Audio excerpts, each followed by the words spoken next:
আসসালামু আলাইকুম। আপনারা যারা নিকলি বেড়িবাঁধ ঘুরতে আসছেন, আপনাদের জন্য আমি একটা রাস্তা বলি।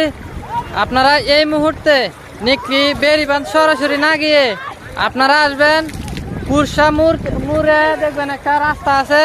এখানে আসলে আপনারা সুন্দরভাবে, যে এই রাস্তাটা কিন্তু পানির তলে, এখানে আসলে আপনারা সুন্দরভাবে নতুন পানি যে উপভোগটা করতে পারবেন।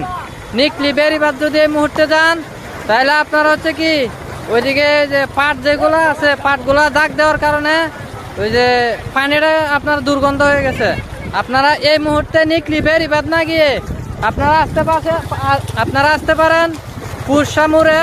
আপনারা হচ্ছে নিকলি বেড়িবাঁধের সামান্য আগেই এদিক থেকে আপনারা দেখবেন গুড়ের দিকে একটা রাস্তা গেছে। এই রাস্তা দিয়ে আপনারা খুব সুন্দরভাবে এখান থেকে একটা মানে নতুন পানির ফিলটা নিতে পারবেন। আর পানির কিন্তু এখানে যথেষ্ট পরিমাণে স্রোত আছে। বাচ্চা টাচ্চা নিয়ে আসলে সবাই একটু সতর্ক থাকবেন আর কি।